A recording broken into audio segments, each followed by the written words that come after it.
Hey guys, your bear boy host Hito here, ready to start off the new stream. What's up guys? How's it going? I'm looking toony today for our beautiful, beautiful stream today with our awesome guest today. And we'll say this, we're going to be talking about Didney games. We can't say the actual name. We'll get sued for $10 million. We don't want this to happen, okay? So we're calling them Didney. You guys know what Didney is. There you go. Didney, right there. Over there. See? We're talking about their games today. So we're talking about Didney games. And as always, I have two awesome guests today. So let's talk to our guest today and introduce him. Our first guest is bada bing, bada boom. Am I going to hit the right button today? I did.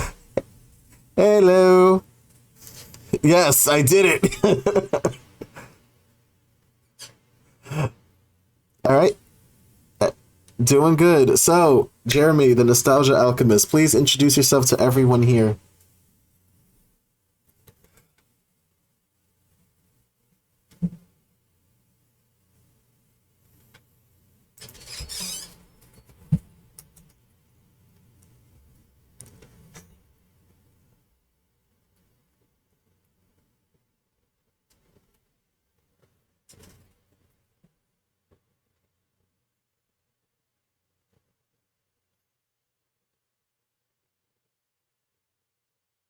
Oh, but find me everywhere with Jeremy, apparently the microphone was off. Please, I'm so sorry. I got Discord on. Problem. I got Discord on. We're good. Great. Okay. Hi, everyone. My name is Jeremy. I am the Nostalgia Alchemist, and I am always here for whenever you remember why. Thank you again, Hito, for inviting me back on to the Retrogade podcast. This is awesome to be back again. And also with our friend Akai Fox coming up. It was really wonderful to meet them earlier. I am pretty much everywhere on the internet other than Nostalgia Alchemist. You can find me here on Twitch. I am trying to get my videos back up on YouTube after a slight snafu with a brand change last year. I have a podcast as well, which you can actually find on Spotify, Apple, and Google through what was formerly Anchor.fm, but now Spotify podcasts. And I'm also on TikTok as well. Pretty much everywhere you can find me. But if you type in my name in Google, Jeremy Lardieri, you'll be able to find that I am a union actor, also trying to break into the voiceover industry. So again, I am here tonight as the Nostalgia Alchemist and always here for whenever you remember why. That's Jeremy, everyone. Let's see what we find in the old archive of Jeremy on Twitch.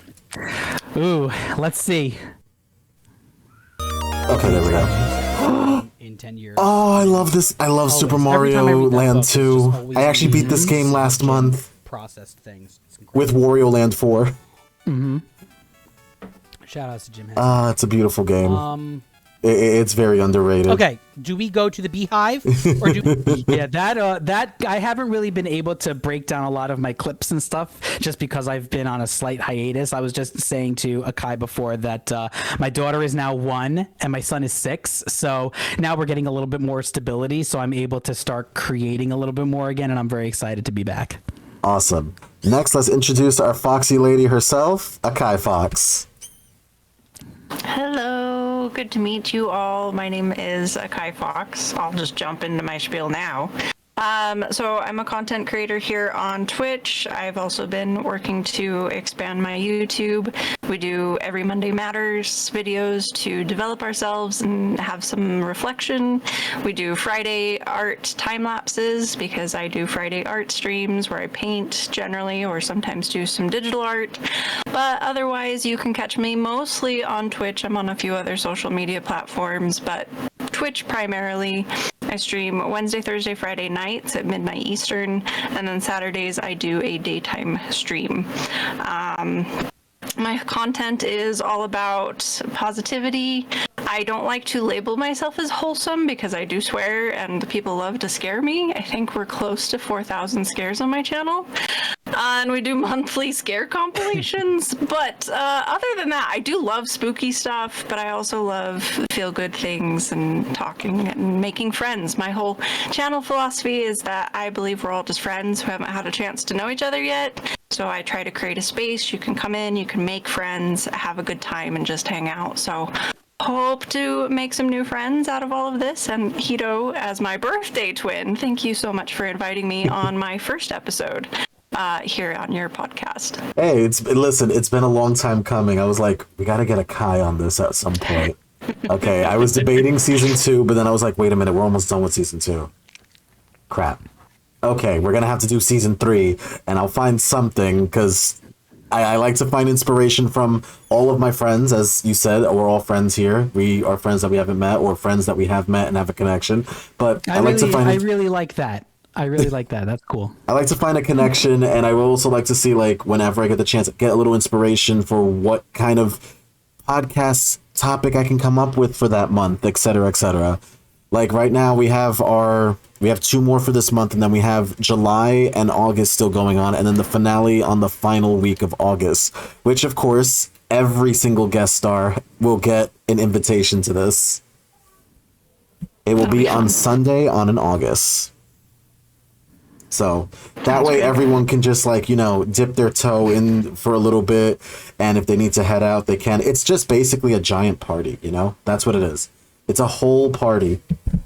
Speaking of which, we have to get a Kai too on this. Hold on. She is a mom. Oh, that is wholesome. So Stephanie and I are 10 years apart. Oh, yes. So there's the name drop. I am not her mother. That would be... Do you want to say it one more time? What's my name? I should be back playing some more. I'm sorry. Listen, we can say this at the end of the day. Jeremy uses his real name, and my real name is Brandon, but we don't use that because at this point, everyone's used to Hito at this point. No one knows me as my actual name at this point. I might just name change. Who knows at this point? I'm thinking of name changing at some point. All right. Yeah, you know, here's the other thing too is like about that is that being a performer, my name is already out there. You know what I mean? So it just doesn't make sense for me to hide that when everything that I'm doing is kind of interconnected anyway. You know what I mean? Yeah. Definitely. Yeah. Whereas I went for 2 years, 2.5 almost, of never saying my name. It's not something I ever wanted to necessarily do, but in my journey of trying to put myself a little more out there, be a little more vulnerable, and conquer some of my fears, I did a streamathon in April, and I invited my sister, who actually is going to be on the stream this Saturday for another, for her second appearance ever.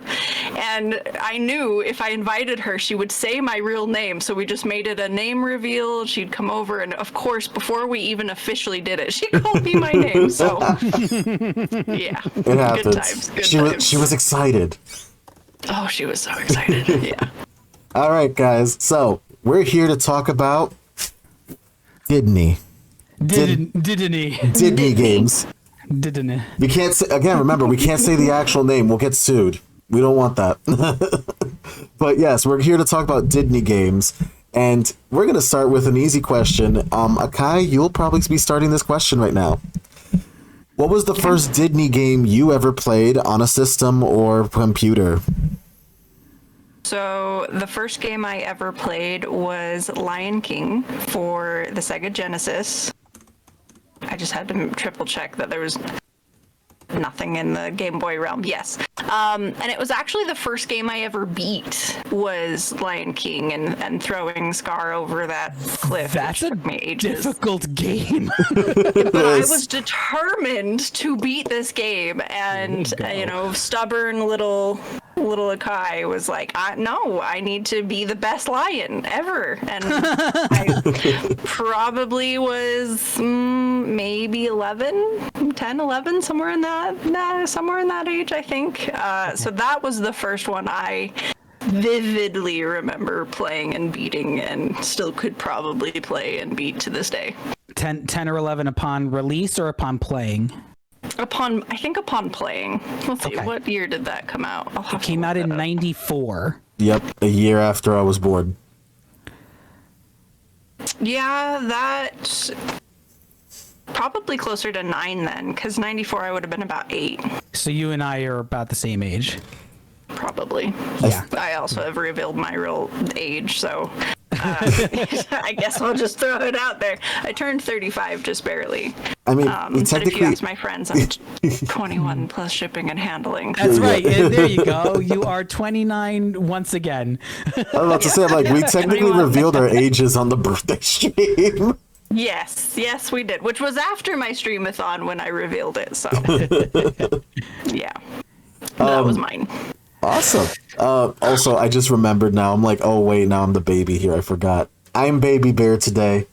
Aww. All right. We're ditching the bear aesthetic now. Here we go. This is how I actually look, guys. Oh, What? No, you revealed your mask and I did the Scooby-Doo thing. It was Hito all along. Wait, It was what? him, and he would have gotten away with it too. It wasn't for us meddling older kids. All right, Jeremy, you're up next. What was the first Yeah. Disney game you ever played? Oh my gosh, that is a really good question. Now, I have this special ability to remember when I was 2.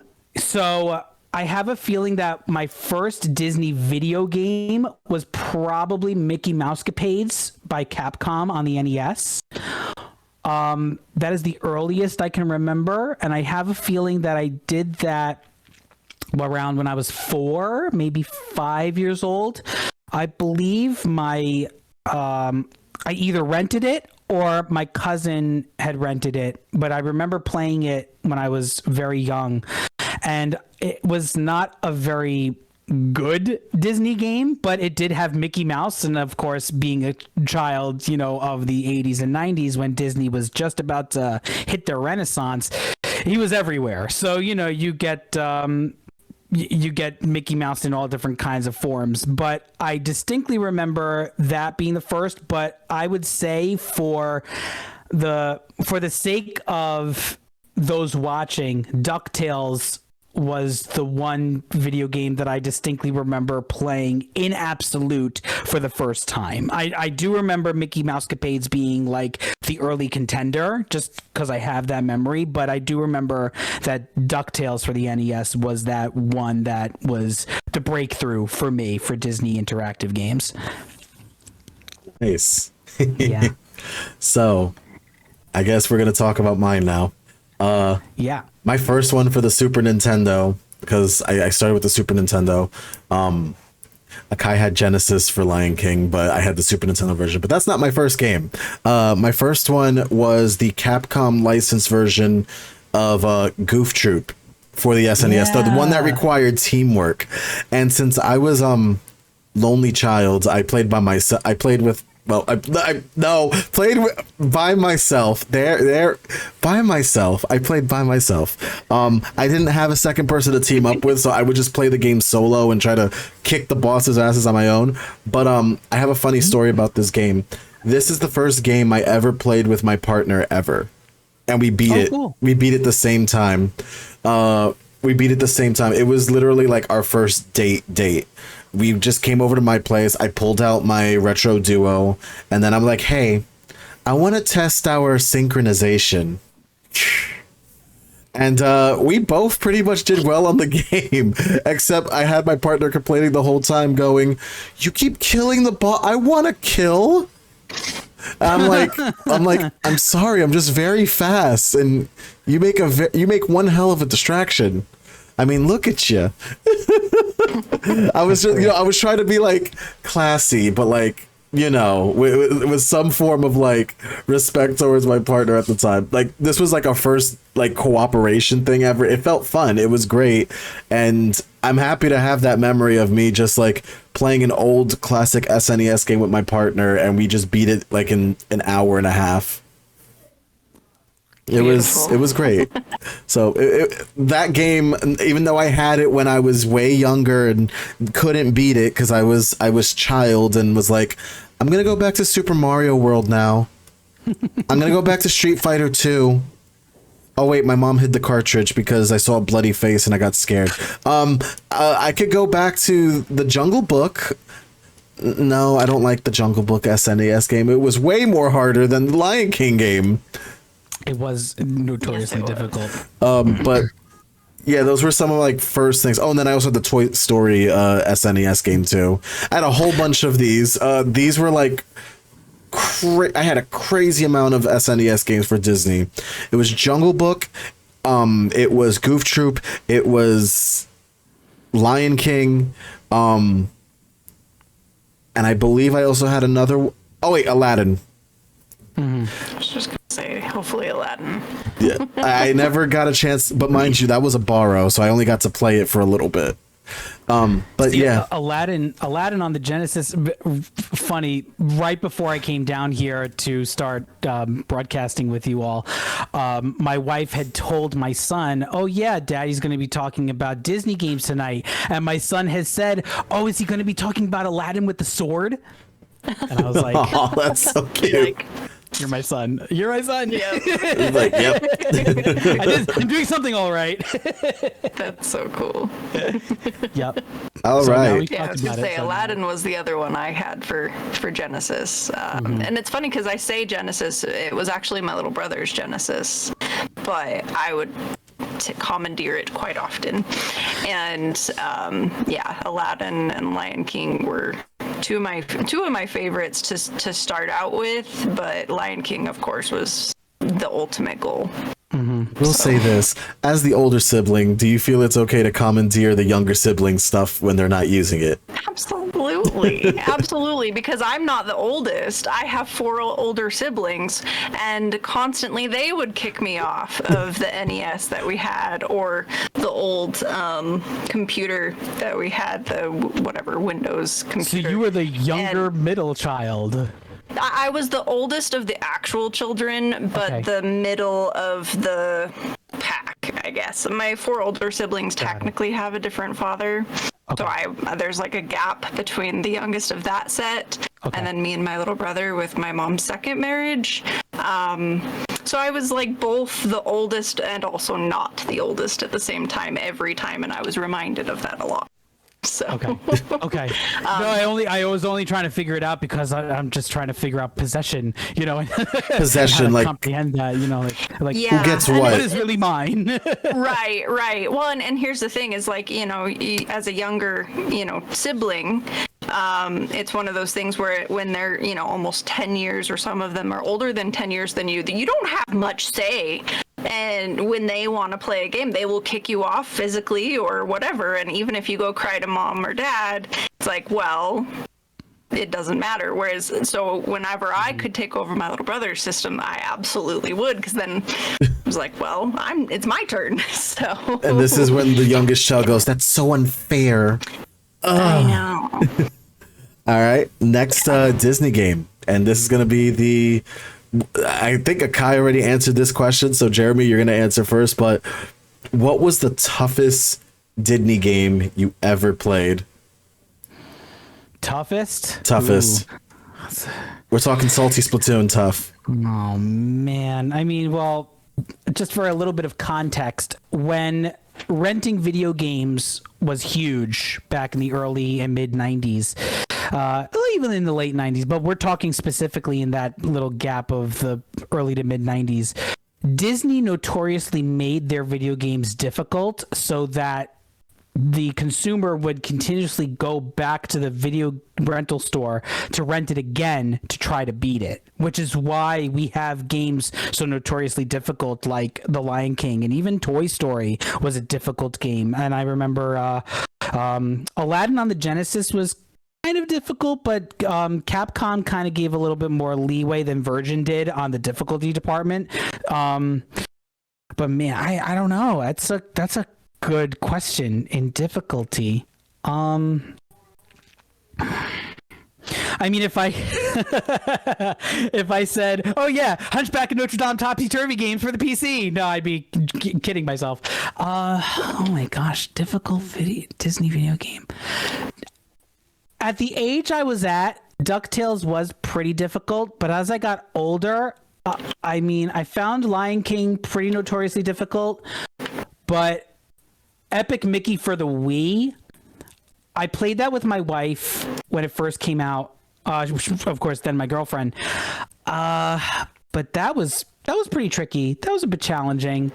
Oh, I've got one. Okay, so we'll probably be talking about this, but Castle of Illusion on the hardest difficulty was a pretty tricky platformer if you didn't know where to go, because there were a lot of blind jumps. There were a lot of very old platforming mechanics. So now that I think about it, I would say that the hardest difficulty on Castle of Illusion for the Genesis is probably the one that takes the cake for me on a personal level. Okay. Akai, you're up next. See, and I think everybody expects me to say The Lion King, but again, I guess I was so stubborn that I would just memorize each map once I mastered it, and then it would be on to the next and on to the next. And, you know, I will say that that last level was definitely a challenge, but I found myself so frustrated that I quit playing the Toy Story game. That one was just for the Genesis. It was clunky. It didn't jive well with me, and I wanted to like it. I really did, but between like some of the claw machine game levels and just some of the racing levels that clearly I had gone through what they needed me to, and it didn't give me credit, so then it'd start me over. Yeah, Toy Story was definitely the one for me that I got so frustrated I actually quit playing it. I think for me, it's a tie between Toy Story and The Jungle Book. Now, I got really far in Toy Story. I think I beat it at one point when I was a kid, because I had the Akai spirit of being very stubborn with the game and actually went through with Toy Story. And even my mother, Mama Retro, was just like, how? So it's a tie between that, but Jungle Book was annoying. I couldn't get past the first boss, which was the snake, and I forget the snake's name in Jungle Book. Ka. There we go. I know Baloo, but like, you know, we don't know Ka. There we go, Ka. Of course you know your bears. I mean, Hito. Listen, I'm a biased bear towards bears. It happens. I admit it. But definitely the situation where Jungle Book was just very annoying. I remember like surfing on mosquito-looking, dragonfly-looking things, and the leaf parachute thing. I still have the cartridge in my like collection. I just every time I look at it, I'm just like, ugh. I don't even want to look at it. Like, I'm just like, where's Toy Story? I prefer this over Jungle Book. Lion King was difficult too, but I beat it when I was a kid. I had an easier time with those auto scroll running levels where you were on the ostrich. I had an easier time because I played games like I played games like Tin Star and like things that had auto scrolls to it. So I'm like, okay, I think I could do this. I messed up like the first couple of times, and then I got the hang of it, and I got over the ostrich stuff. I got through it in 2 tries. And I felt really proud of that moment. I'm like, is this am I going to be a can I professional gamers on the phone call until I realized I was a lot older, and I'm like, can I do this as a job? Like, Hito, you're only 7. You can't. I'm like, can I be a protege, please? And so I did a lot of that. But I hate Jungle Book. I can't stand it. It's too tough and it pisses me off. Okay, it swims downstream instead of upstream for me. That's no. That's fair. All right. So my next question. What is a modern Disney game you've played that you enjoyed? The Disney Infinity games, my wife started to collect a lot of those figurines, so watching her play it and everything was pretty cool. But I think I'm one of the few people who really did enjoy Epic Mickey. I didn't like the Power of Two. I got that for the Wii U, but it just didn't really fit the same way that the first one did. So I would probably say Epic Mickey for the Wii, and also in the same breath, I would say Epic Mickey Power of Illusion for the DS. That was a lot of the 3DS, I should say. That was a really fun game, bringing back a lot of those old Castle of Illusion mechanics, and even World of Illusion. I don't know if the two of you have heard of that one for the Genesis, but Disney is continuing this illusion trend this coming July with Illusion Island, with the multiplayer Metroidvania kind of style of gameplay. It's supposedly a lot of fun. I think some people got to try it out at Summer Games Fest recently, and they said that it was a lot of fun and they're really excited. So that might take over the modern standing for Disney game for me, but for right now, because I'm going to be playing with my son and my wife will probably join in with us, which is really cool. We get to have like a Disney family video game like experience together at the same time cooperatively, which is really cool. But for right now, it's definitely Epic Mickey for both the Wii and the 3DS. I like that. So I guess my answer for that is a little bit somewhat controversial. Do you classify Kingdom Hearts as Disney? And maybe that's a topic for a whole different other podcast. No, we can No, classify it counts. as Disney. It counts. Yeah. I was going to say, because there's so much Disney influence into Kingdom Hearts, and I loved the Kingdom Hearts series. If you had said no, Disney Dreamlight I've enjoyed. It's not my personal style of game, just I am a crow brain, so you give me shinies and that becomes the whole game, and that game is the whole game of just shinies and quests. So I don't have the time to commit to that, but it was cute. I do enjoy the immersion of Dreamlight, but yeah, I have to say, as far as the one I've recently played, beaten, would definitely be the Kingdom Hearts series. That one's gonna go towards me as well, because I love Kingdom Hearts. I know the canon by heart. Like, I know the canon way too much. I know the timeline way too much. And, hold on, I got a special guest. Okay.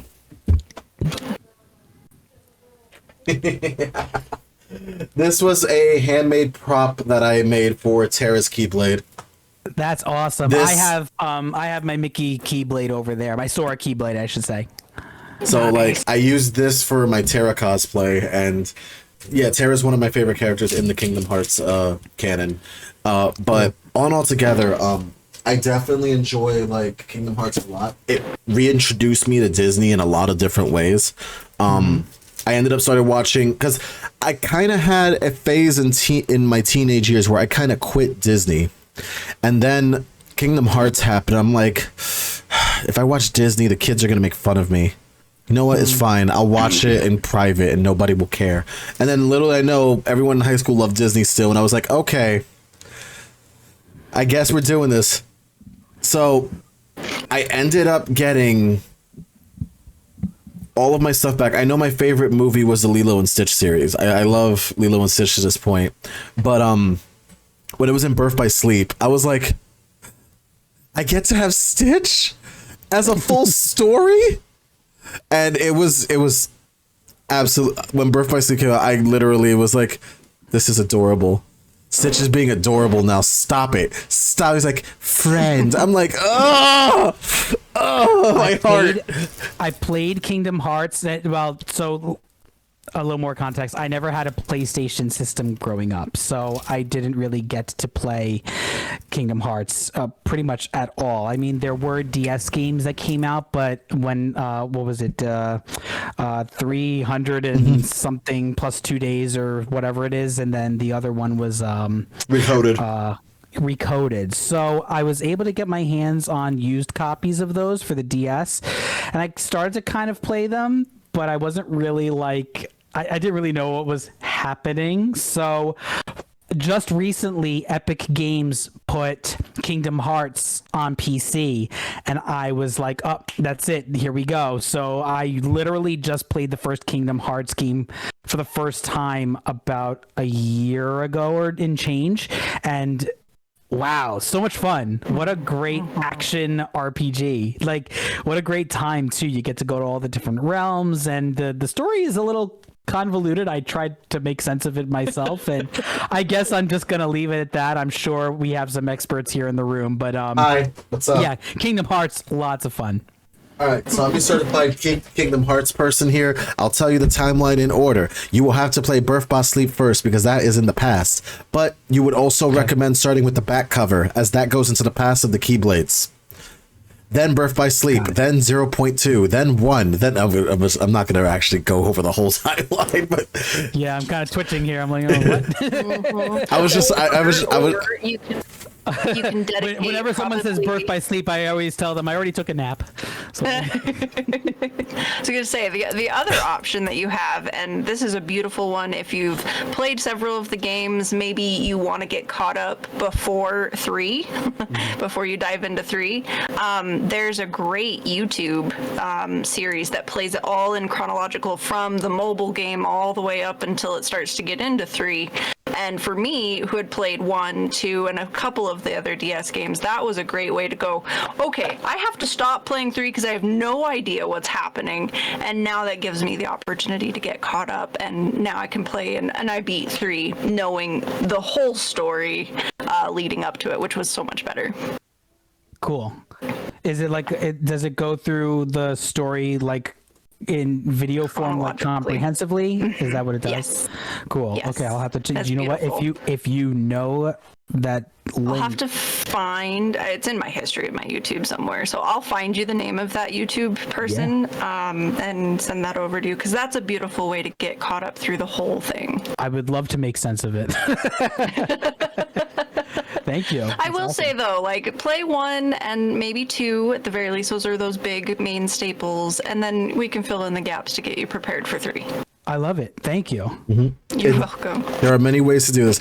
And yeah, Kingdom Hearts is definitely the one to go to if you want to get back into Disney, because like I said, during my teenage years, I was too edgy for Disney, and then Kingdom Hearts came out, and I'm like, am I too edgy for this? And then it was like, no, I don't think so. I think I'm not edgy for this. And so we got into it more, and I'm just like, okay, you know what? I'm going to do it. I'm going to enjoy Kingdom Hearts, and I'm going to enjoy everything all together. We're just going to have a good time. And then I got back into Disney movies, and I'm like, I've missed so much. At the price of being edgy, I missed so much. So I ended up, because the last cost of your edginess. because the last movie I saw was Lilo and Stitch. I didn't see anything else after that, and then I started seeing everything. I started seeing Wreck-It Ralph. I started seeing Zootopia. I saw Frozen's 1 and 2. I saw. Oh my god! I went over the list. Like, I went crazy. Good. I don't like Cars though. I still don't like Cars to this day. I don't know why. Listen, I gave it a shot. Okay, I saw 2 of the movies, and I was still like, I'm not invested because I don't like Cars. Like, mind you, when I say I don't like Cars, I don't mean like the movie. I mean like, well, I don't like the movie, but I don't actually like have an interest in actual cars. Okay, all I know is that they drive and take me places, and if I ever get one in the future, that's all it'll be.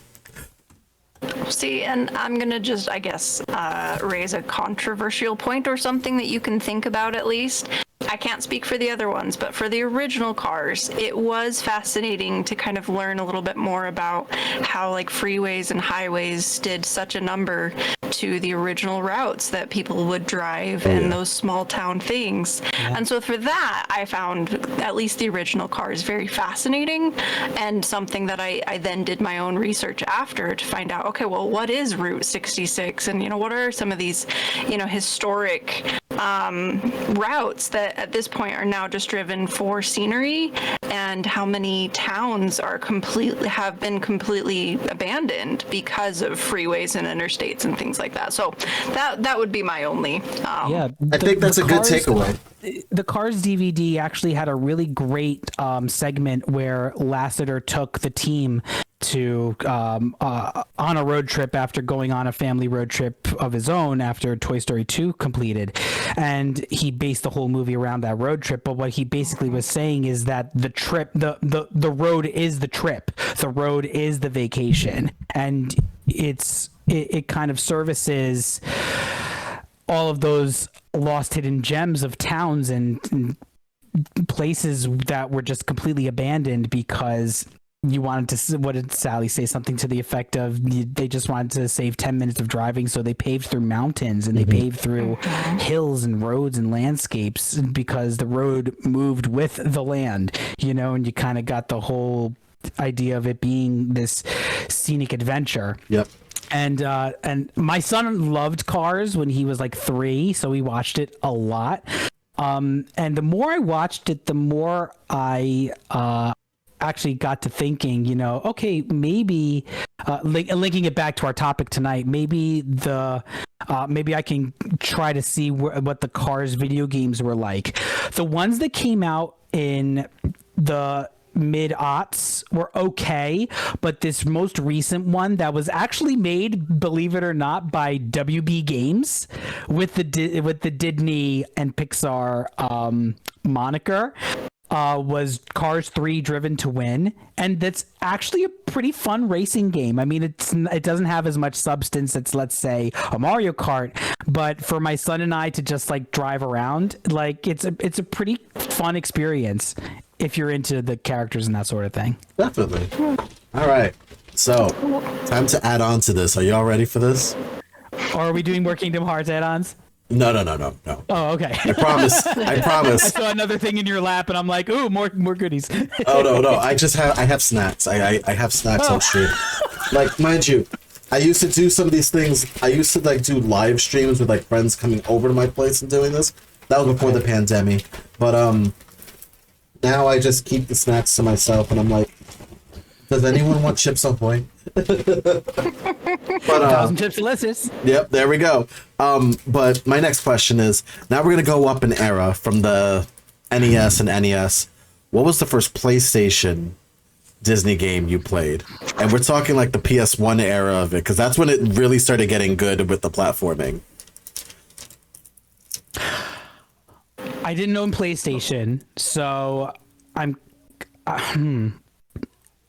Okay, if my nostalgic memory serves me correctly, and normally it does, I believe it was Hercules.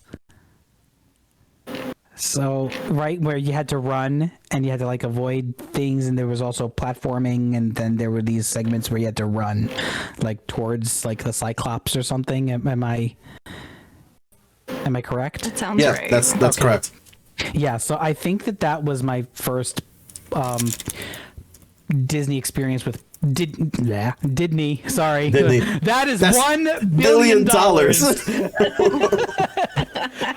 out of my paycheck. No, so yeah, I think playing Hercules on the PlayStation 1 was my first PlayStation experience with Didney. All right. Mine's gonna have to be Kingdom Hearts. I also did not actually own a PlayStation 1 myself. I was in a very long-standing relationship, basically from high school until I got together with my now husband. And during that time, he owned consoles and would occasionally let me play, but most of the time I was just watching. And the only one I can remember us actually owning together that was Didney was the Kingdom Hearts series. So I kind of had a big jump because I also didn't own a Super Nintendo. I didn't own an Xbox 360 until way later on in life. And so I did kind of have this giant gap from Game Boy and Genesis and some PC to PlayStation 2 era. You're allowed to bring up the Game Boy if you want to.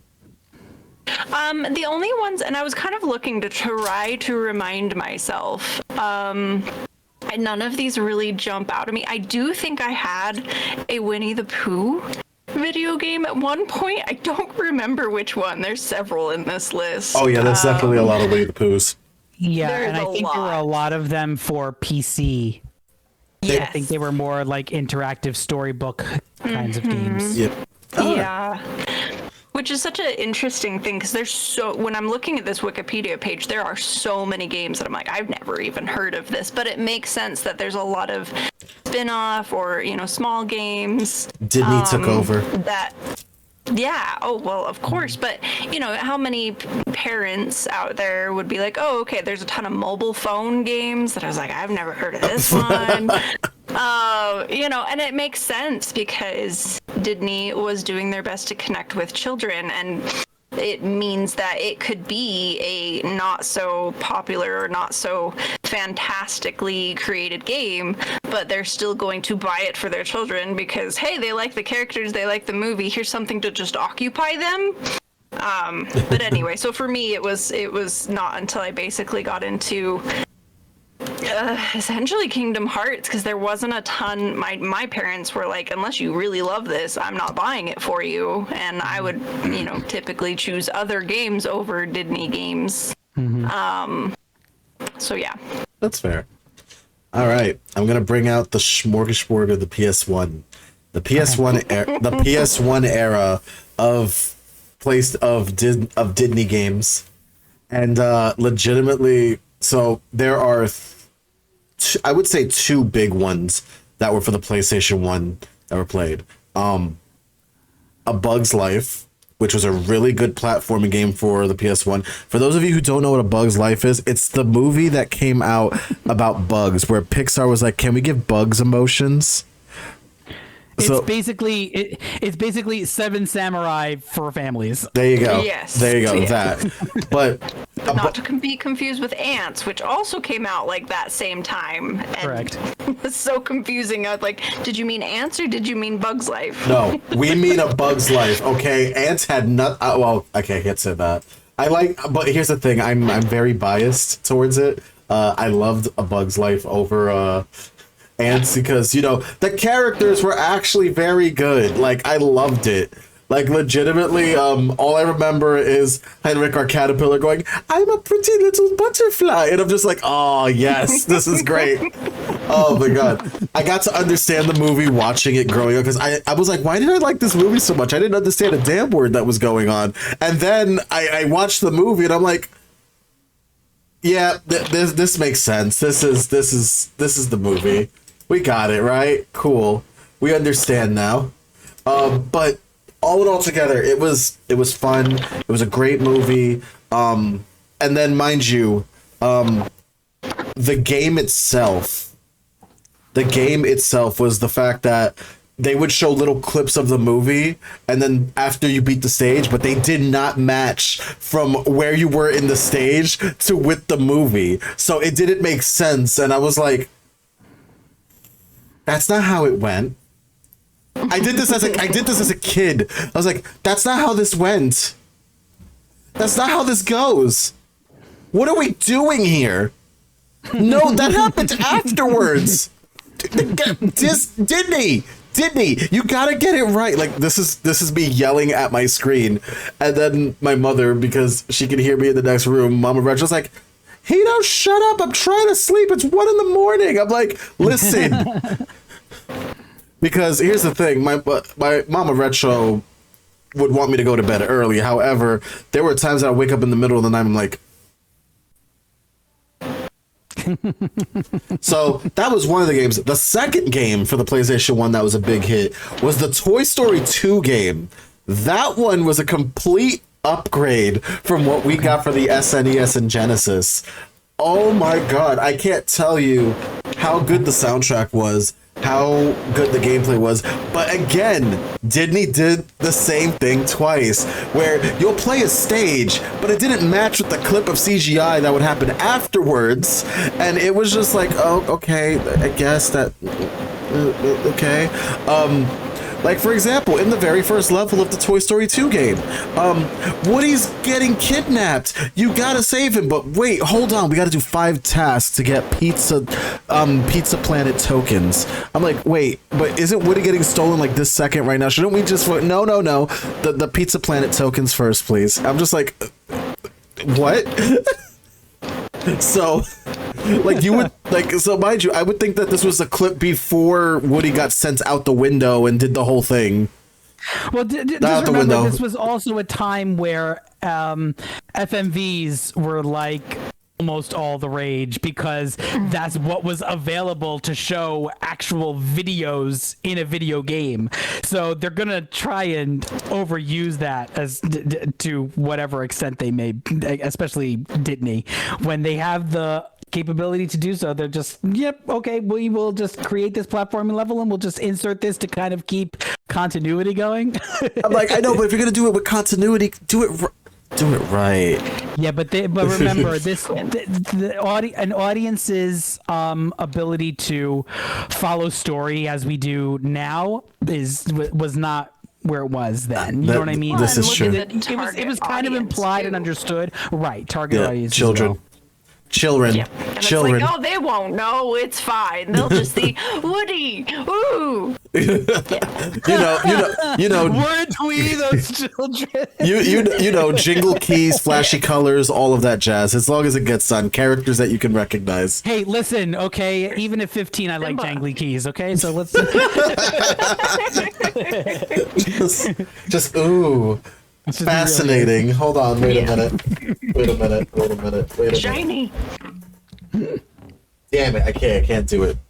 You win this round. You win this round unpreparedness. Can we actually talk about like some of the PC games, like the 101 Dalmatians when the live action movie came out? Oh yes. They had that interactive 101 Dalmatians game for PC, but in the VHS advertisements, when they said you could play Roger's game from the movie, I was like, that is how you do a good tie-in. I think that was the first time I kind of understood, whoa, there is something in this movie that is tangible that we can actually play in our real world.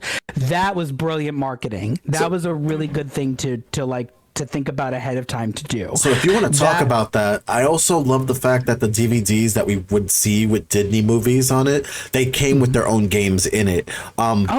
Big example was the Dinosaurs movie that came out for Didney. The one that was all CGI and everything. You put in the DVD for Dinosaurs, and it gives you this whole dungeon crawler game where you have to go through certain ways to get the dinosaurs out of the cave and to find basically their way out. And they give you 3 rounds of this. I have Dinosaur upstairs right now on DVD. That's my wife, so I could probably try it right after this. It definitely is worth. It's definitely worth giving it a shot. It's really fun.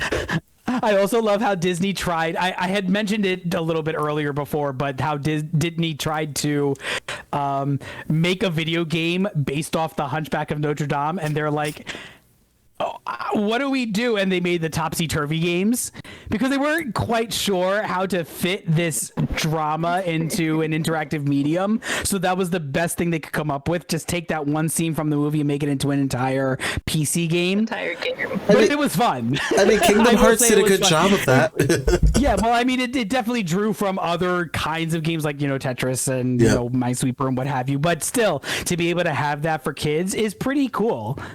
Mm-hmm. I think I also remember some of the storybook games, but that would be a whole thing. Like I had Lion King's 1 and 2 storybook games. So, I got introduced to Kovu after I saw Lion King 2, and I'm like, Kovu! And then I just remember. I had such a crush on Kovu. Oh, okay. So you're the 15th person that has said this out of everyone here. A lot of people loved Kovu. Kovu was so, I don't know, there was just something edgy. Okay, this should speak volumes because my first ever video game was Lion King that I beat. I was obsessed with the sequel. I still to this day on cassette tape have Lion King 2 soundtrack. I somewhere still have like a sheet of stickers, and I loved the Lion King series just in general. But then to have like the story be about Kiara, which is so cool that they have like a continuation, the next generation, and to finally focus on a female lion who is in the loyalty, kind of pack, but it was always meant to be that she got with a male lion. But then to have this male lion be kind of the badass, edgy, emo kind of lion, and there was just something extraordinarily attractive about that, being a young little girl, and it was like, oh, Kovu. And then he grows up to be so hot, and I don't know, it was something. Shadow slash Riku slash Oron the Hedgehog lion. Right. Yeah. But, and I'll even say, like, I continue that to this day where, I don't know if you guys have seen the continuation of the Lion King story with Simba's Pride. Yep. Yes. The TV show. Yes. And just to learn a little bit more about Kiara's brother, that they never talked about in the game, and that kind of stuff, and just to hear about. Anyway, but I'm getting off on a tangent. I will just say, though, that yes, learning all about Lion King 2, Kovu was many young girls. I'm just very glad that a Lion King 1.5 became Rosencrantz and Guildenstern are dead, which filled my actor heart with so much intense joy, because that's one of my favorite plays ever. Oh, gotcha. But yeah, all right, next up, this is the next question. Favorite handheld Disney game? I don't even remember. That's a tough one. That is a tough one. So it could be from Game Boy, Game Boy Advance, DS, 3DS, PSP. I mean, I said it earlier, Epic Mickey Power of Illusion, but I want to kind of go and see if any confines of my memory remember any other handheld Disney games that I might have played. I have two, and this Go for it. So. You go ahead. All right, no problem. I have I'm two. thinking. So two of them, they're both Mickey Mouse games, and they were for the Game Boy Color. One was Mickey's Dangerous Chase. It was a platformer. It was a black and white platformer. You basically were just trying to get through the next level, but the jump mechanics were a little sinky, and it was old timey Didney games where it was difficult as hell to beat, and you were gonna have issues doing it. I played that one. Mm-hmm. I'm hoping one of these days I can beat it on here, so that way I can say I did it, and people would be like, "Ha, you had trouble with a kids game," and I'm like, "Now you listen here, okay? This kids game will make you tear your hair out, okay? I made it to almost the end of this game. You won't even get through the first stage." And then I just disappear in the background in a trace of smoke. But yeah, that's kind of how it goes. But the second game, which is also another Mickey Mouse game, and it's another platformer, Mickey Mouse and the Magic Wand, where it's basically all of Mickey's friends fall in a giant hole near a castle due to a wizard's curse. And what happens is Mickey's the only one that survives. Everyone else gets turned into puzzle pieces throughout a platforming game. So you have to find their puzzle pieces to basically turn them back into their photo frames to basically pop them out of their portraits again to save them.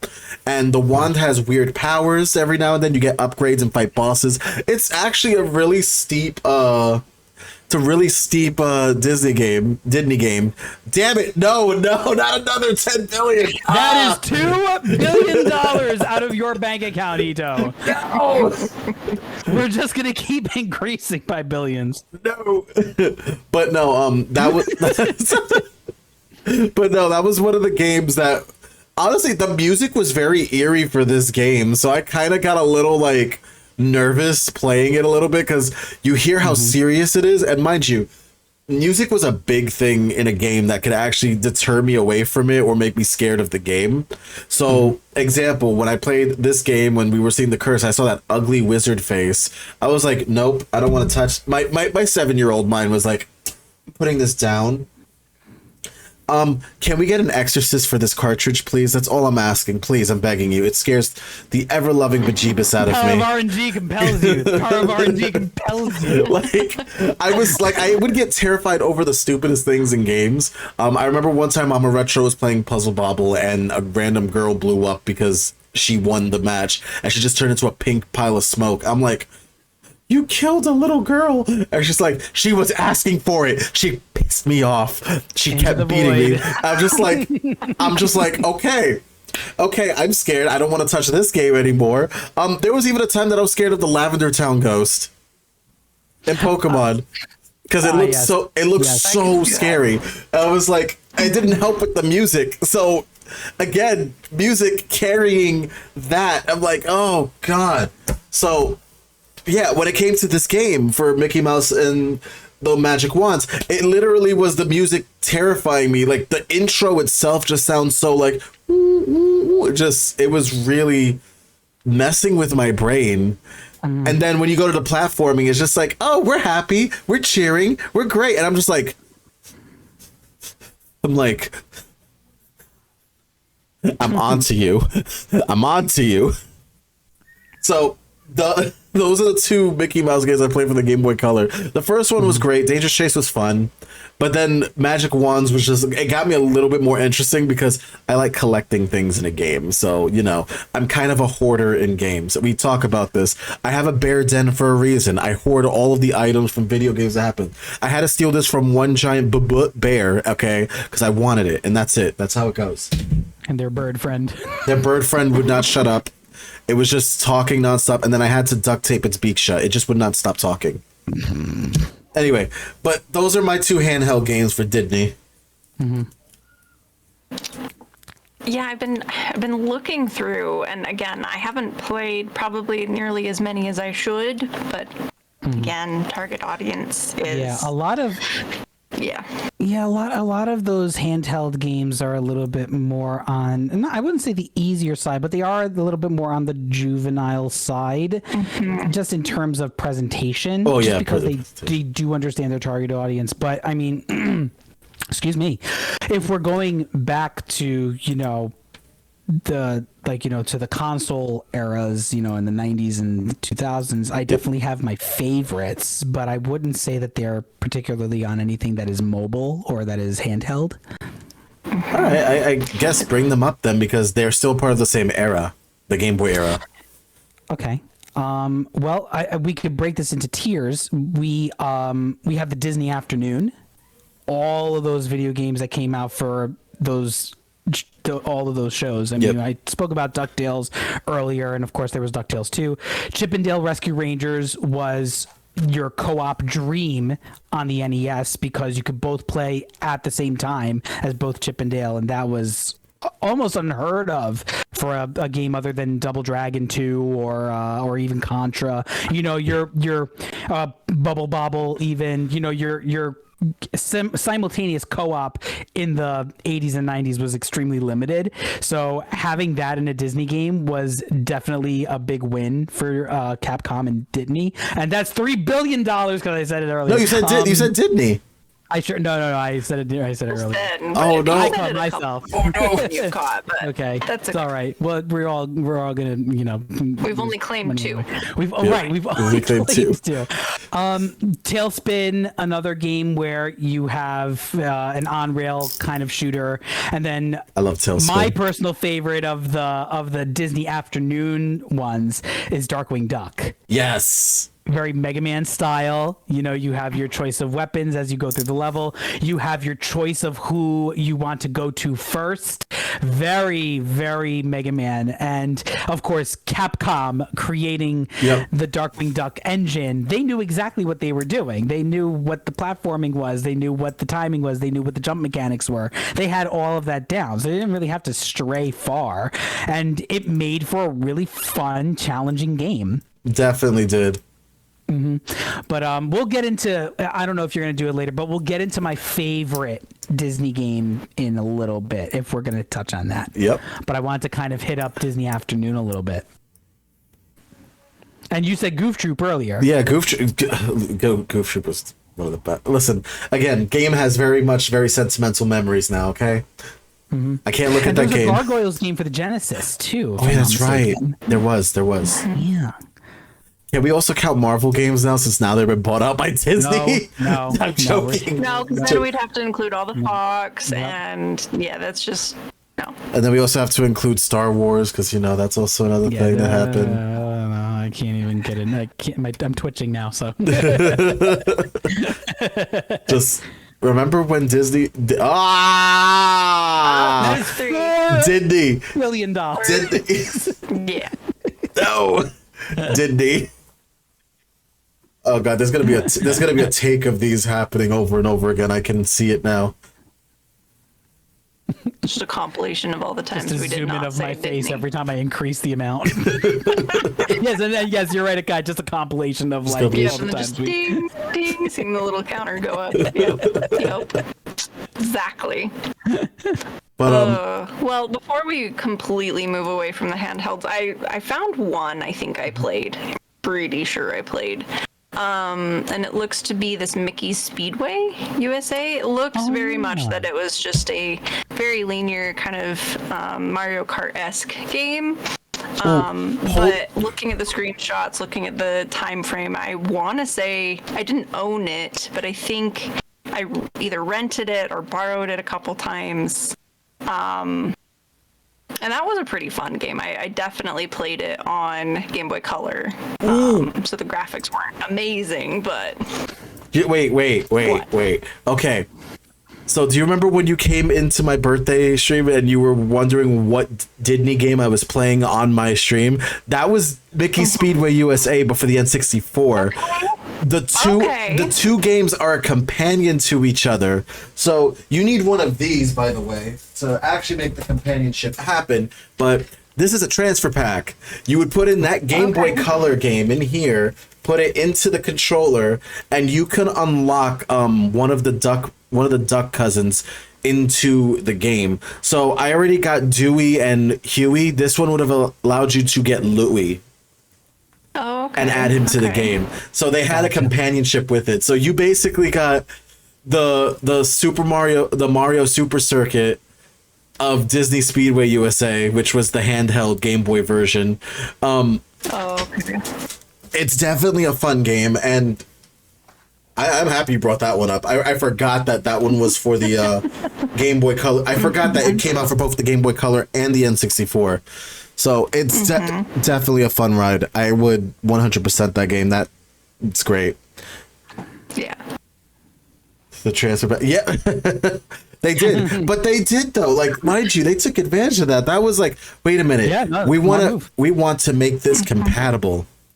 Okay, this is why I held on to this for just Pokemon, and we beat both of the Pokemon stadiums with this, so we don't need to worry about that. But I will say that was big. That was really big on that one. Oh man, and then I also hate the fact that MMG Mike forced me to play that game because it was so oh my god, it was so difficult, you guys. Like, the characters were unbalanced as hell. I'm like, I know you guys love this game and the controls are tight, but the characters are too imbalanced. I'm trying my best. Although I wish that my friend CTK lent me that GBA copy, because then I could have done the transfer pack thing. And I would have gotten another character. Unbalanced. Oh. But yes, that is another game we could talk about. Mickey Speedway USA, which, by the way, was not made by Capcom, but was made by Rare. That's right. Rare was included in the Didney, the Didney stuff. It's great. It's fantastic. Did I say...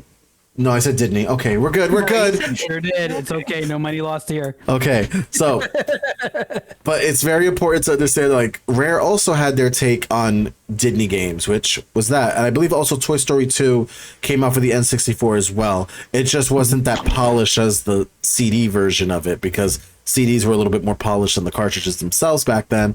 And N64 was kind of falling under the trend of still doing things by cartridge. Yes. All right. We've got over the questions. Now we got to go over the last question before we go into the tier listy. Oh boy. Oh boy. Speaking of tier listy, it's not going to be a tier list technically. It's going to be a top 5 list. Oh, what? Oh, Yeah, you're going to have to now you're going to have to rate your favorite Disney games. Sugar. Okay. Sugar? Tie the yellow ribbon. The only reason why it has to be this type of list is because the tier list that I found for Didney games are they're not great. Okay, so they're all right. Well, there might be That's one fair. on there. Okay. A top five. All right, I think I could do that. Yeah, so all together, that's kind of what we're going for. It's going to be a top 5, you guys.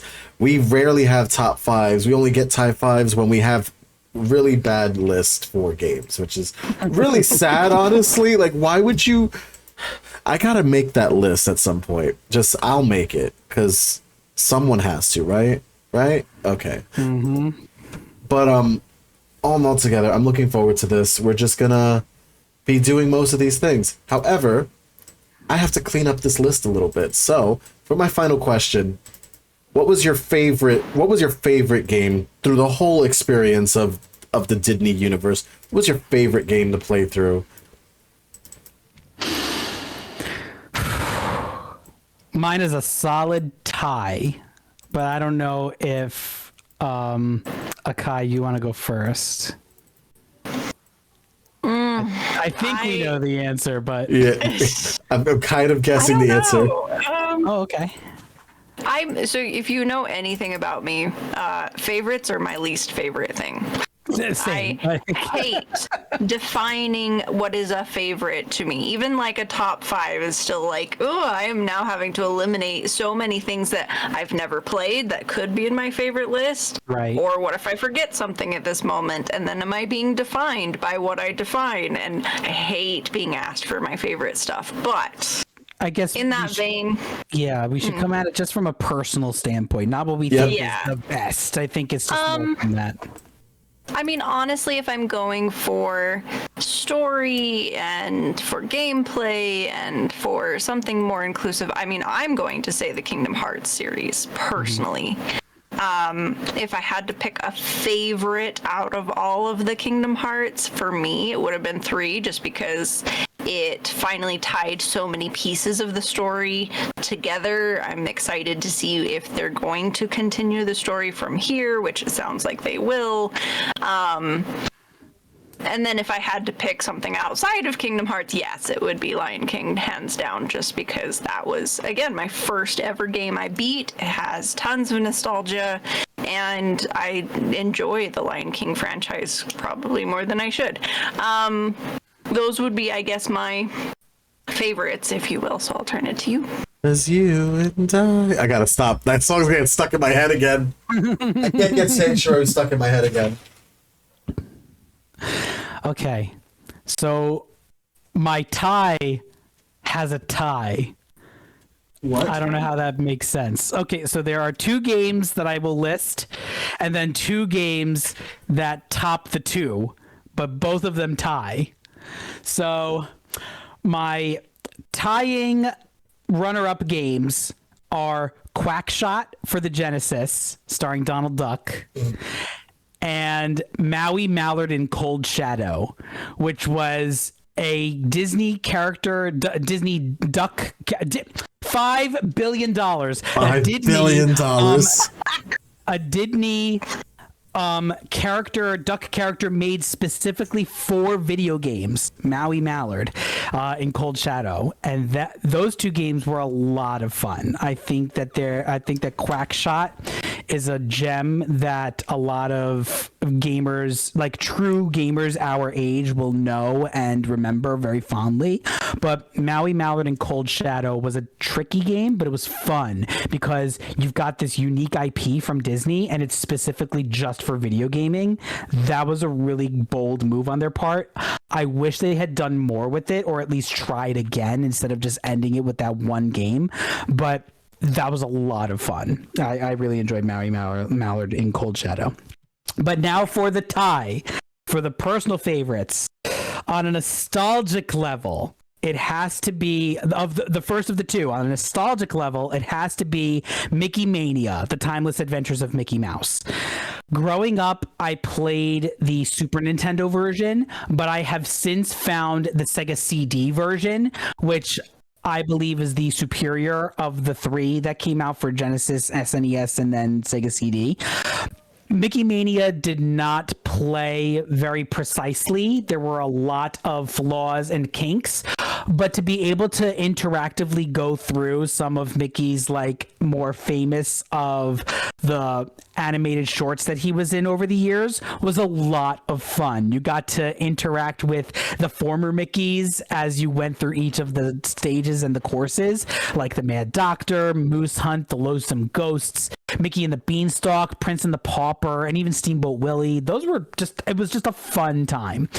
But my most nostalgic and my most personal favorite Disney video game ever is the Magical Quest starring Mickey Mouse by Capcom. When that game came out, it was a really tight platformer. You could have Mickey doing magic and climbing on mountains and being a firefighter, going through the ice, and then fighting Pete in his castle, all to rescue Pluto. I mean, who doesn't want to rescue man's best friend? You know what I mean? That was a really excellent game for a kid, for a Disney fan. It was very inclusive. It just had a little bit of everything. You had to do some precise platforming. You had to watch your firefighter and magic meters. It was just a fun time. I thoroughly enjoyed it as a child, and if I were to pick it up today, I would still enjoy it. So yes, the Magical Quest starring Mickey Mouse. And I would say that in the same breadth, I would say the Circus game starring Mickey and Minnie that came after it, and then the Japan only release, which was another Magical Quest game that also included Donald Duck, which I had found, which is also a lot of fun to play. But the first one is the most nostalgic and my personal favorite. Okay. Thinking of mine because there's a whole list going through my brain. But I think my favorite Disney game would have to be the Game Boy Color games that I mentioned earlier. My favorite one was Magic Wands, though. Like I said, we went over the story. Like, if a game made me feel some type of way, I'm gonna like respect it enough to put it on my top. So that's the thing about me. Like, I need to have a feeling from a game. Like, I need to have like a genuine emotion making the game making me feel a genuine emotion. Fear was one of them. But then the other one was frustration, and the other one was like confusion, because I'm like, but why though? Why is this wizard turning all of my friends into puzzle pieces? And it's like, because I don't like you. And that's it. You trespass my area. I don't like you. Puzzle. Here's a puzzle for you. Why are you guys in the garden? Puzzle. That's it. There you go. Just sounds like Mickey's Ultimate Challenge, which was another like just everyone just turned into this. There we go. Done. Collect the pieces. Everyone turned into Jiggies. Yep. And we must all rescue Jinjos. All of us. There was another. Oh, my wife, I think, told me to mention Ariel, the Little Mermaid for Genesis. Just to mention it. It's also for the NES too. There's a NES Little Mermaid game as well. I just don't know if it was good. I don't know if it was good. I think that the Genesis one though was different because it's called Ariel, the Little Mermaid. I think that was the differentiation. So she said, mention Ariel, the Little Mermaid for Genesis. I said, okay, I will mention it. So I'm doing my husbandly duty. That's fair. That's fair. Your honorable mention. I am doing my honorable duty to be able to sleep back in my bed tonight. Thanks. Yeah, there we go. Did you mention the game? Yes, honey. I swear I did. And if he puts it on YouTube, I can prove it. Oh no, it's going to be on YouTube next year, so you're good. I can prove it. Yeah, I can sleep in the bed. But also, we could just show the preview here. We're good. You'll be safe. Just look, I did it. See right here. Just we're looking back at last episode. This was the one, right? Here you go. Well, she's not cruel. She was just like, hey, you better. You better though. But yes, favorite game would be Mickey Mouse and the Magic Wands. I don't know why I was so terrified. Like I said, music does a lot to me, especially as a kid. Like, music moves me and makes me feel emotions. It makes me feel fear. And I hate that damn wizard for turning everyone into puzzle pieces and trapping them in a hole. I don't know why, but the music appealed to me. So there we go. Because GBC music definitely like has some underrated tones, which one thing that I would say, that's why I like Super Mario Land and the Six Golden Coins. It's repetitive, but it's catchy. And I think earworms and emotional music from a Game Boy Color game is rare, but it's there. I mean, have you ever heard the ending theme to The Frog for Whom the Bell Tolls? Like, that's one of the greatest Game Boy songs ever. There you go. There you go. See? Proof in the pudding. Or in this case, the Didney pudding that cost $30. That's right, and not $6 billion. All right. I'm going to flash this off. Ready? 3, 2, 1. Whip. There is our top 5 list that we are going to be making. Okay. Starting from the bottom, now we here. All right. Top 5. Oh, Toledo. Well, I think I can make this work. Okay. Epic Mickey, 2009 for the Wii. Epic Mickey. Epic Mickey for the Wii. 2009. I know my numbers, kinda. He number good, everyone. I number good. Next would be... Wait.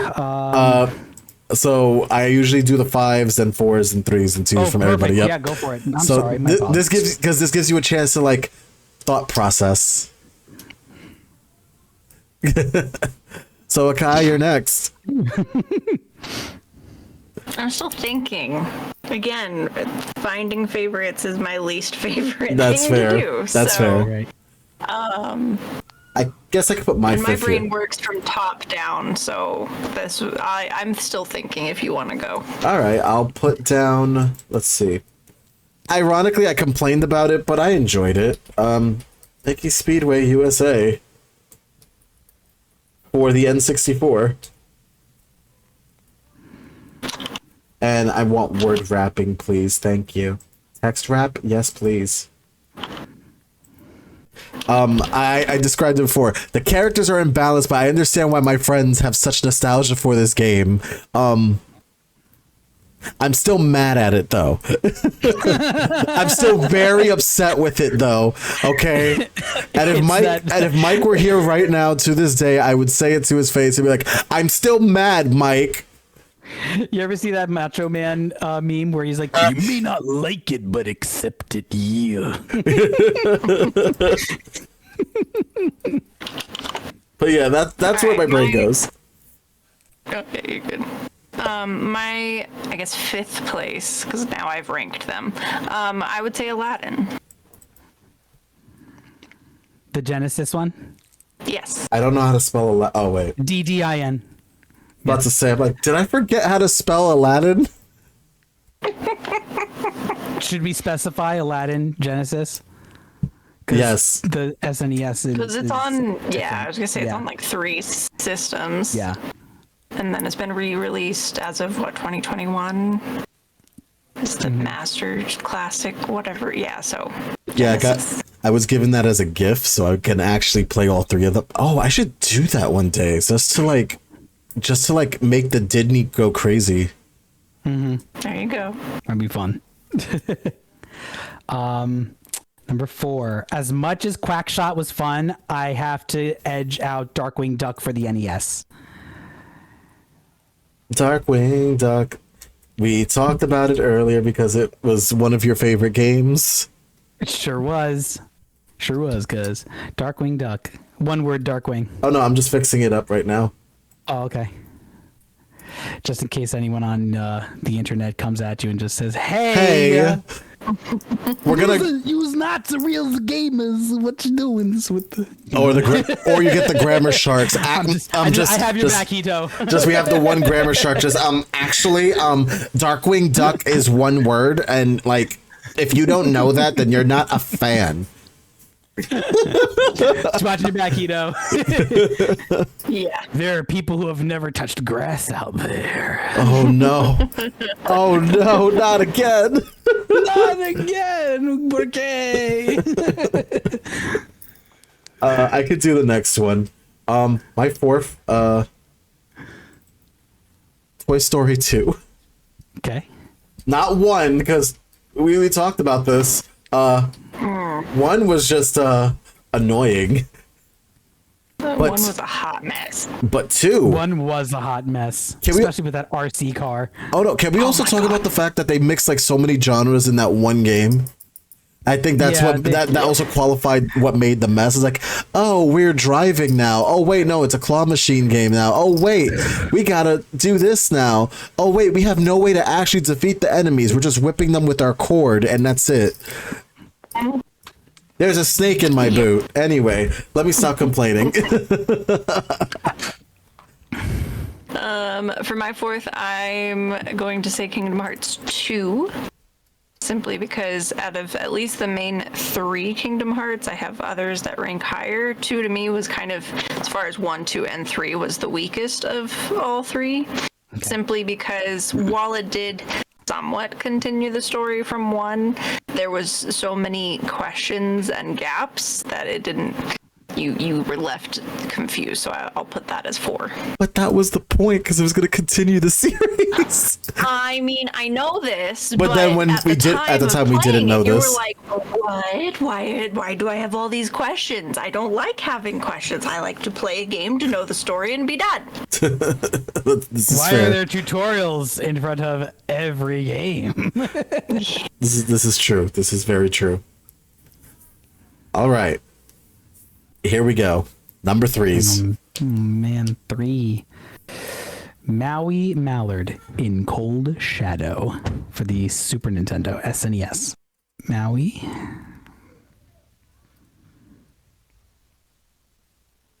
Oh wait, full name? A-R-D. A-R-D. Did I am forgetting how to spell these days? Just dang. You can just say Maui Mallard. That's all good. I forget. So you explained this game earlier, but was there a particular thing you enjoyed in this game? In which Maui Mallard? Yes. It was hard. It was challenging, but it was just fun to actually have an original Disney IP for a video game. You know what I mean? Just that was like for video games becoming like it was still pre-mainstream if you think about it in the sense of like what the general consensus thinks of as consumable media. The Maui Mallard franchise, if you want to call it that, was specifically made just for video gaming, so it kind of felt like special. It kind of felt like our thing as video gamers when we were younger, and I kind of got attached to that. So not that the game was very good, it was fun, it was like a action platformer, but again, it just felt like ours, like in that gaming community. So one can say our Disney character is Maui Mallard. You know what I mean? It just felt cool. So we can say that Maui Mallard was the original Sora. No, we can't, because you will get decimated for that. I know. I'm just messing around. Let you go. I'm not going to push you under that bus. No, the only reason why I'm saying that is because at the end of the day, Maui Mallard is only in video games such as Sora, but Maui Mallard's the original, the better. I wouldn't say the better, but I would say, sure, maybe the original. Yeah. I can go with that. Okay. I get down with that. Again, I'm just looking after you. Just like internet, it's opinions, and this is just because we are so internet. Like internet, listen, it's just opinions and theories. Okay? I'm not Matt Pat. Don't kill me, please. That's all I ask. Or Matt Pat.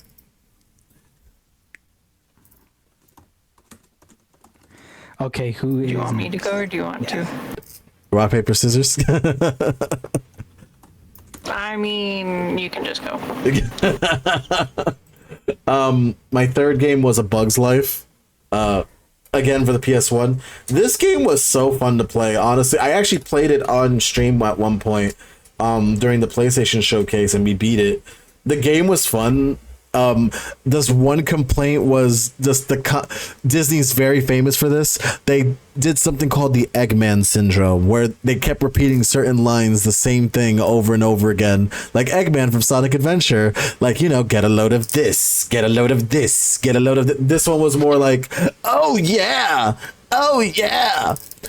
note to self, avoid the grasshoppers. Note to self, avoid the grasshoppers. And it's just like, it was continuously like saying, living the city. Living the city. It's just, okay, Flick, we get it. Got it. Shush. Okay? You have work to do. That's fair. For my 3, I'm gonna say Kingdom Hearts 1. I think it was a beautiful introduction into the Kingdom Hearts universe.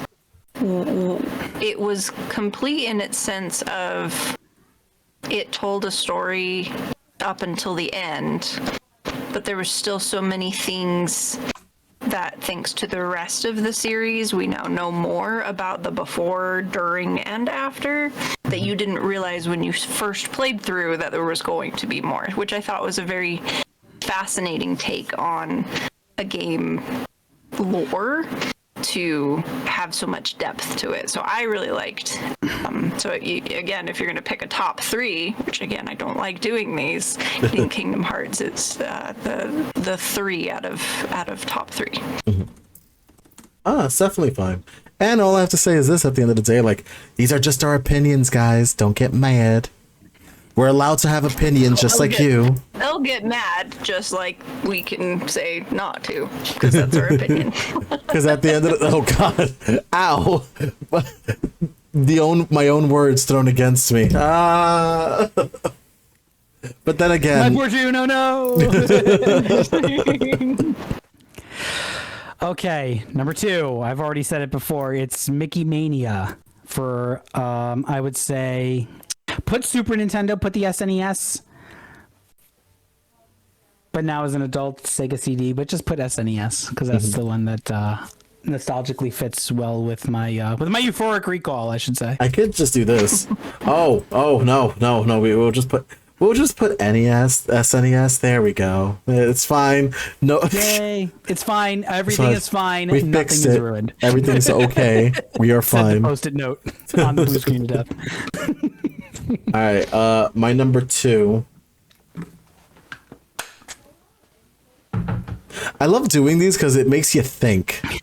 It makes you think of the reasons, and then it makes you appreciate the games that you're listing off like this. Like, I appreciate all these games regardless, but it's making me now like go back to fun memories, and I'm just like, oh, I remember that. I remember that too. Hey, that's why I'm here. Yay!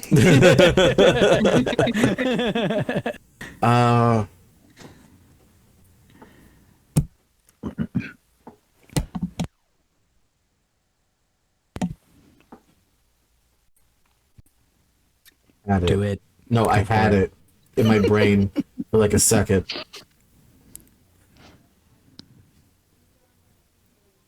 Do you want me to go recall, or you got it? Oh, I got it. I remember.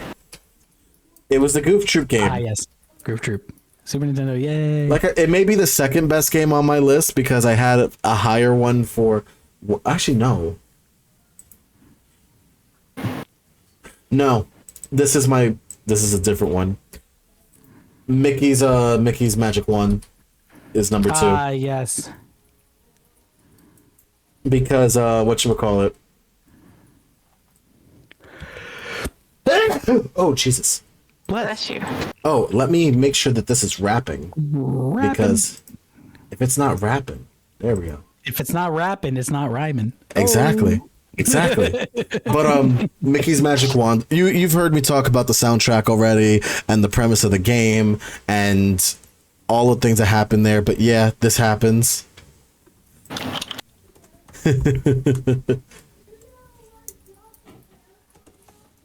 My number 2 is going to be Lion King. Surprise, surprise. What? Really? I'm gonna figure it up. Someone has a note over my face. Well, go for it. Sound clip. I would love a hug right now. I want to hug I love that. It's a good sound. We love this. All right. Nostalgia. Jeremy. Oh boy, it's me, number 1. The Magical Quest, starring Mickey Mouse for the Super Nintendo.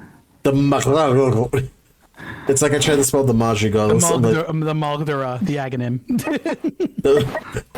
The Magical Quest, starring Mickey Mouse.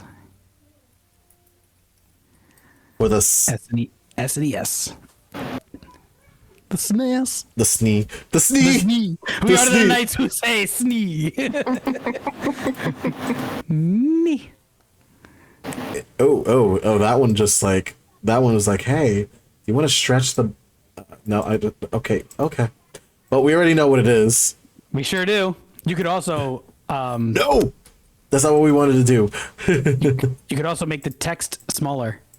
I could. Or you could just double click between the two rows and it'll auto size. Wait. I work way too much in Excel, sorry. There we go. Yay.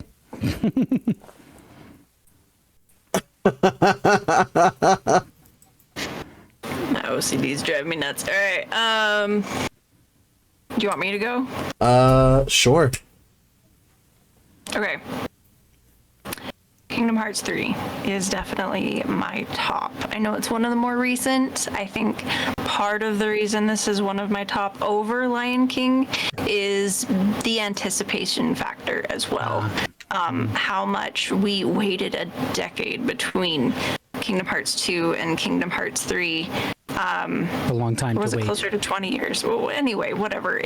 But it brought everything together in such a beautiful way through all of the different stories they had been sharing, and even nods back to the mobile game and to, the things before. Just absolutely amazing. And yes, we can run around as lions.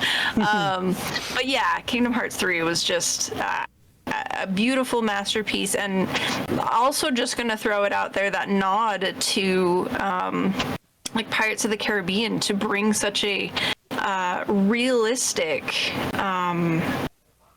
world into Kingdom Hearts that we had never been able to do anything like that, previously, to have I don't know if you want to say real life, but a non-animated world to bring into Kingdom Hearts 3. I thought that was just fantastic. So that to me is definitely my top.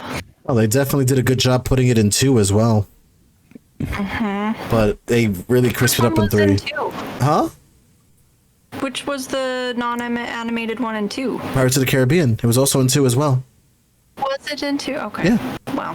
But all in all together, like, they really cleaned it up for Kingdom Hearts 3, and this makes me want to think, can they put like other Disney non-animated movies as a world? I would like to see Flubber or Honey, I Shrunk the Kids. That would be interesting. What about good old John Carter? That works too. But like, I'm thinking like, because What I'd love to see is a nod back to like Who Framed Roger Rabbit. Blend the two. Let us see both. right there. That would be so cool. Yeah, you could do the Toontown thing. You can even, I think they tried that with Bonkers, the TV show. You could even do Disney Afternoon stuff. So, I haven't thought about bonkers. y'all already know my number one. The Goof Troop for SNES. Like I said, this game. It's the Goof Drop. Yeah, exactly. Oh God, I did it again. Oh God, the spelling again. Oh no. But yeah, no, y'all already know how I feel about this game. This is the first game I played with my partner. First game that we beat together. Lots of teamworking action happening. Us being stupid and playing the game. Him complaining about the fact that I kept killing the bosses, even though technically speaking, he did the majority of the damage and got more points. It's a fun game. Don't play it by yourself. I mean, you could play it by yourself, but I would recommend playing with a friend. Gives it a little bit more of that zestiness that you might want to play it for. It's really fun. And honestly, Akai, you and your partner should play Goof Troop at some point. It's really fun. Seeing that we met through a video game, I'm sure we will. Like, Oh, that's cool. Yeah. was it Kingdom Hearts? Did Kingdom Hearts do it? No. What online element is there to Kingdom Hearts? No. This is fair. Goof Troop, eh? Yes, Goof Troop. Wedge is my husband. No, we met through City of Heroes, but anyway. City of Heroes. City of Heroes. Yeah. I have never heard of that game. It's been around since 2002, I think. It's a MMORPG. City of Heroes, City of Villains, same thing. It's fair. I could go into a giant spiel on it. We can maybe talk later. Definitely. Won't override the Didney. The Didney. With superheroes. Can we just, I mean, Didney already. got superheroes. They bought Marvel. Yeah. They did technically buy off Marvel, so there you go. It doesn't get any more superhero-y than that, right?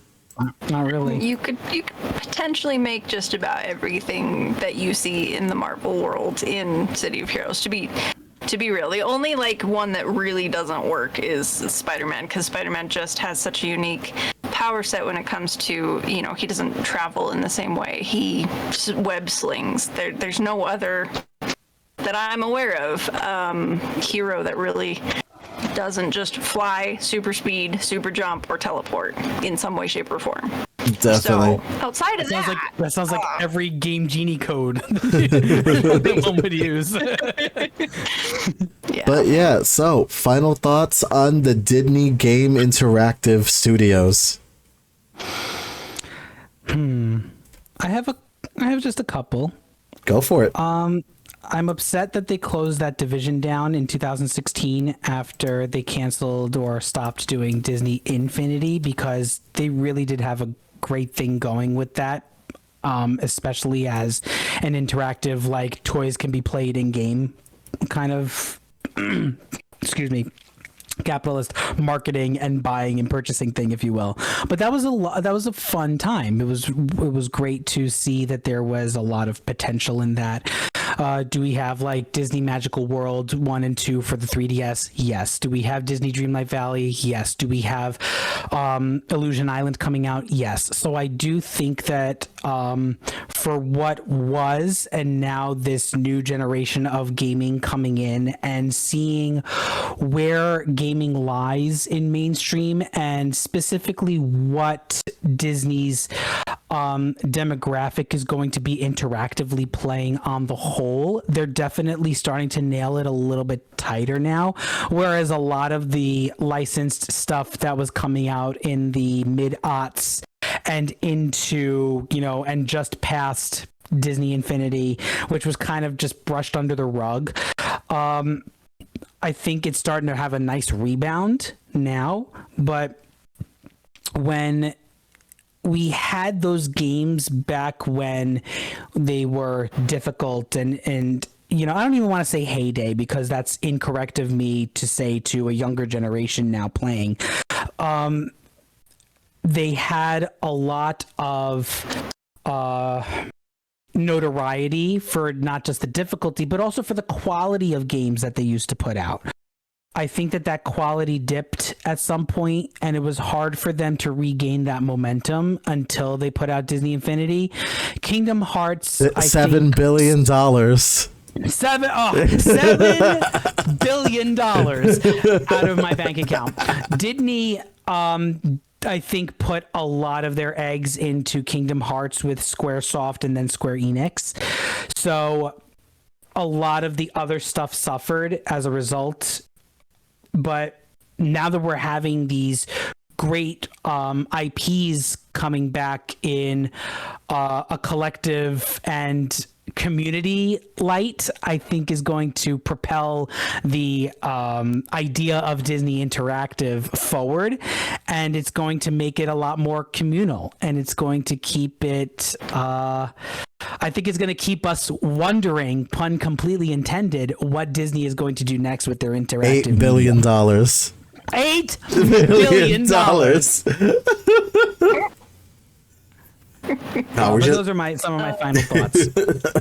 I think those are some excellent thoughts. And just to kind of add into that, I mean, not only does Didney have their demographic geared towards the younger audience, and almost always has, but they now have recognized and realized that a lot of the children that they used to have as their target audience have now grown and have children of their own.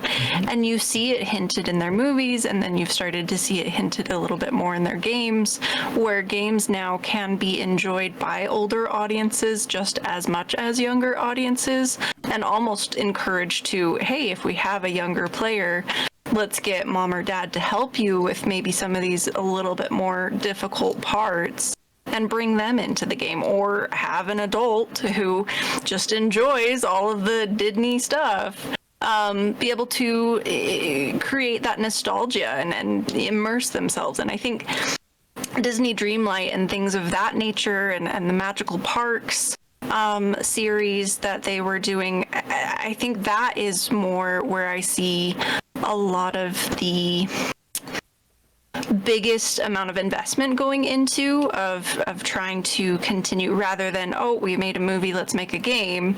It's now going to be, hey, let's take a bunch of these different movies, let's put them into one game that one can enjoy and invest a lot more of our time into, or at least that's where I can see where things currently are and where things are going.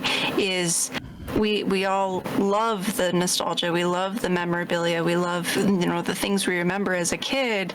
And I think part of being an adult, and I'm sure being a parent, not that I am one, is wanting to share that with your children of the things you enjoyed as a kid.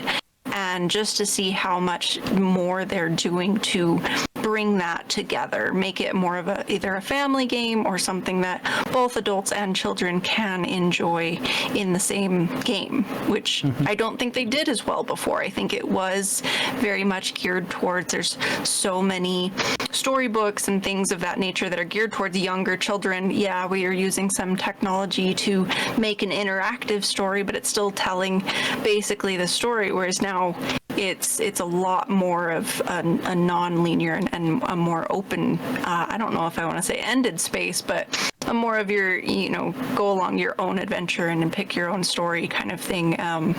So those are my thoughts on just where I see things going. It's cool to see that they've made so many investments into gaming, and that they are recognizing that gaming is its own important platform, and one that maybe they haven't utilized as much. But I mean, even going into some of their more recent assets, you can see that they've invested things such as, Marvel Universe and things of that nature to continue their investments, if we will. So it'll be interesting to see where things go, but I agree that Kingdom Hearts was their priority for a while, and a lot of other games suffered.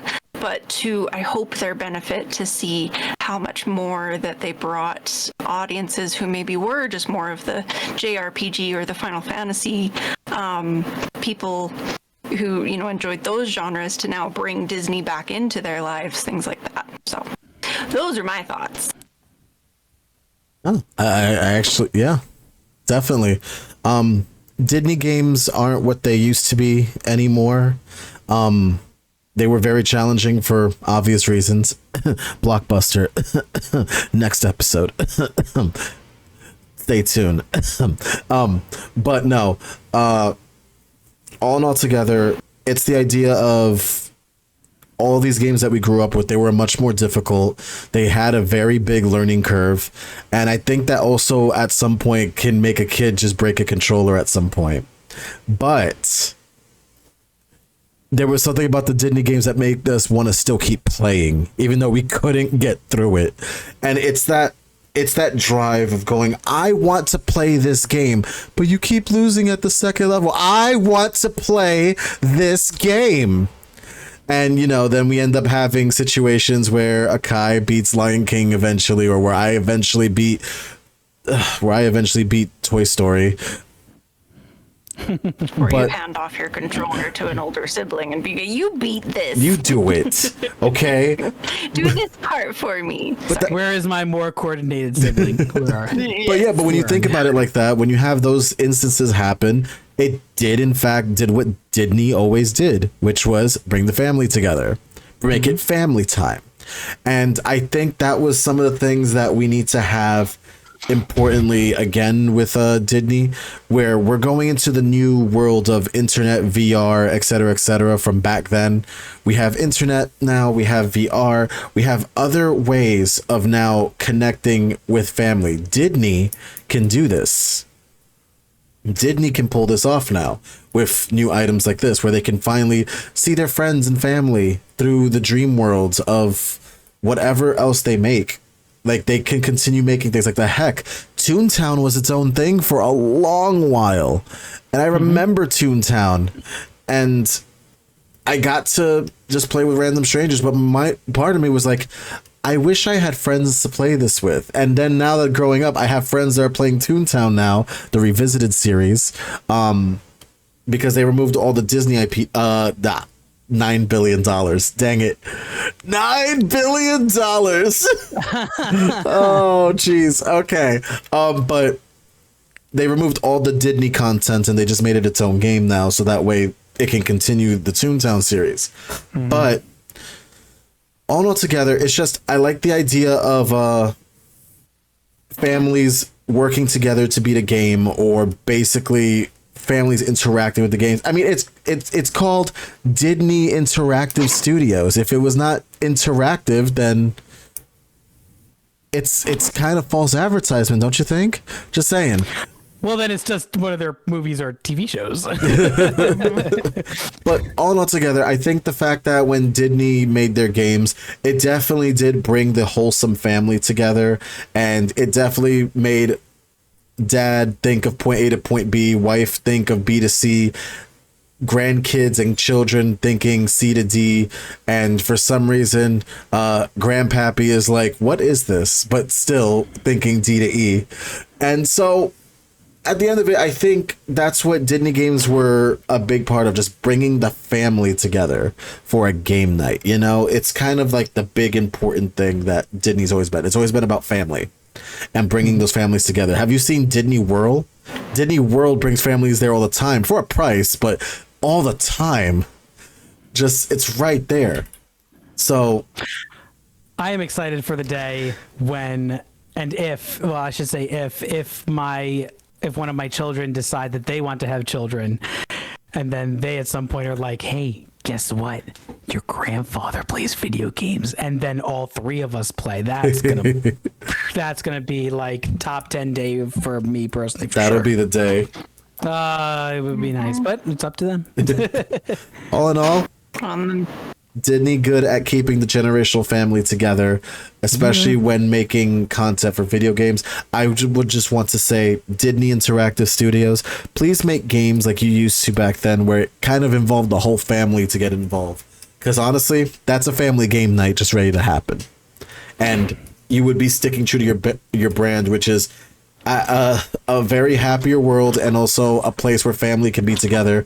Or I can't say the trademark because, you know, that will also probably be $10 million. $10 billion.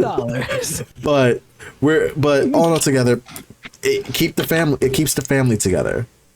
So very important thing there to think about. Like, it does keep the family together.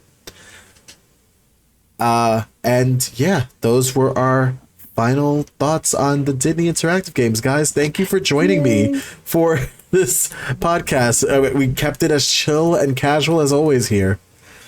Yeah, thank you so much for having us. Thank you, indeed. All right, guys. Thank you guys for joining us for the Didney Interactive Studios stream. 8-bit love to all of you. Bye. Bye, everyone. Take care of yourselves and each other.